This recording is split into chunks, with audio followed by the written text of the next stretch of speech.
ikato magkawata sila ng Islam. Al-naqid al-thalith adamu takfir al-musyrikin aw ishak fi kufrihim wa tasfiq madhhabihim. Qala rahimahullah fi kitabih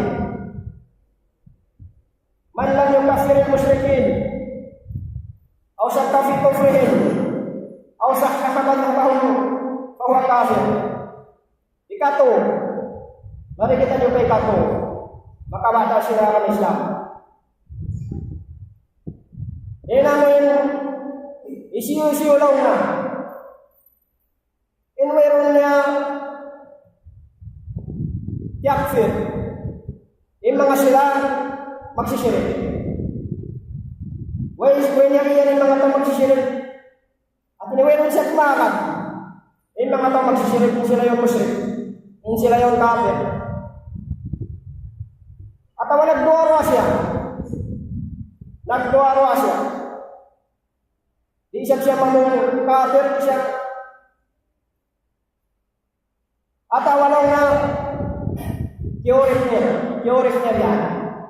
Bahwa kafir. Awan siya ang tao. Amin, yaw niya nakikita yung mga tao kafir. Simusumbang marumay ng Allah subhanahu wa ta'ala. Di niya tuya.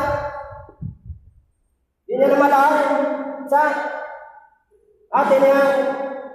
Mayroon niya itikan.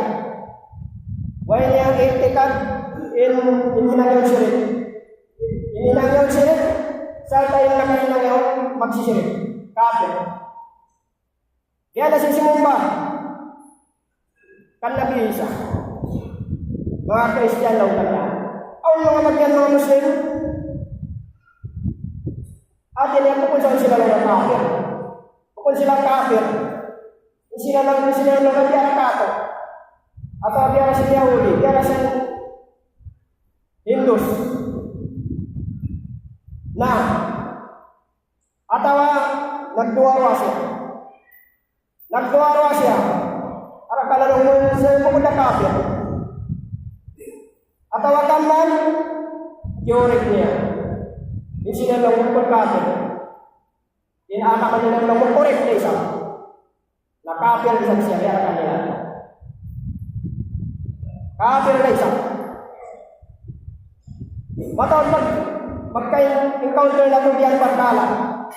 Pagkaroon na ito diyan. Ay sa tulong na diyan, talagang na kanila pa yun yung korek. Tatulungin daw. Hindi at pagtangan kupor. Kupor sila pulang po. Ikawasin Muslim. Dahil halip sa sinarang Islam. Pagila sa nabong. Para kalabang sila yun, sila nagkasakungalan. Yung mga Christian, yung mga Jews, yung mga Hindus, yung mga Katan nila. Buddhist. Para kalabang sila, Tuhan nila yung korek. Araman nila benar. Ini ito, ikawasin Muslim yang hadir sa sinarang Islam.